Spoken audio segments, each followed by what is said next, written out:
Hey friends, it's Steve with Hudson Advantage Realty, where we guarantee to sell your home or we'll buy it.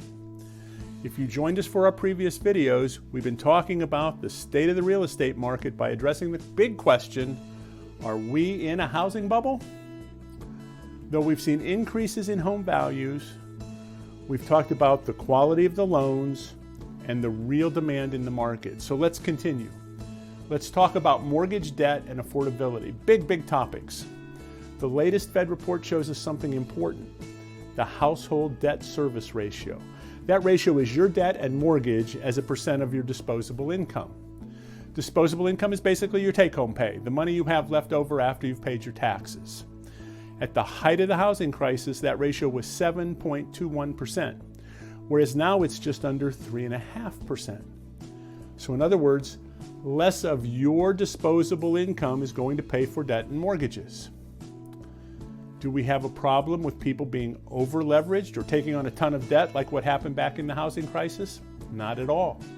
We're in a completely different situation. Being able to communicate that is important because it prompts us then to ask this question, what's happening with affordability? Well, people are out buying and prices are going up. And we know what's happening with loans, but what if you're concerned about homes not being affordable? Mark Fleming from First American says this, looking back at the bubble years, house prices exceeded house buying power. But today, house buying power is nearly twice as high as the median sales price nationally. What does that mean? Many find it hard to believe, but housing is actually undervalued in most markets, and the gap between house buying power and sales prices indicates there's further room for growth in home prices in the months to come. Think about that. There's room for further price growth in the months to come. That's the opposite of a bubble, isn't it? There are two topics that we want to talk about when it comes to affordability. One is affordable housing, which typically refers to homes on the lower end of any market, and the other is housing affordability, which refers to what your dollar will buy in housing. So here we're going to talk about the latter, housing affordability.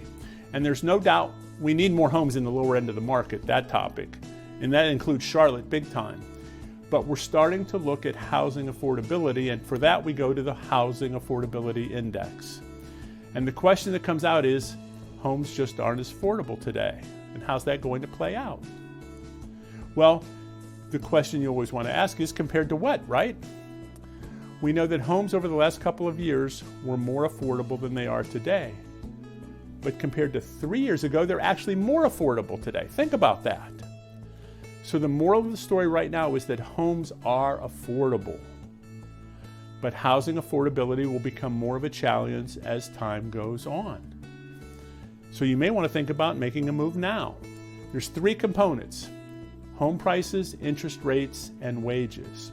And what are the forecasters saying right now? They're saying interest rates are going to go up. That has a big effect on housing affordability. House prices are going to go up. That's going to eat into affordability across the country. So we're going to stay on top of this. We're going to watch it for you as it relates to this bubble question.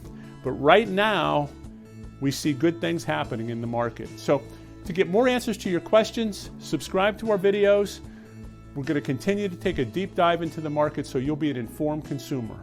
And remember, at Hudson Advantage Realty, your home sold guaranteed or we'll buy it. Thanks for tuning in, and we'll see you around the neighborhood.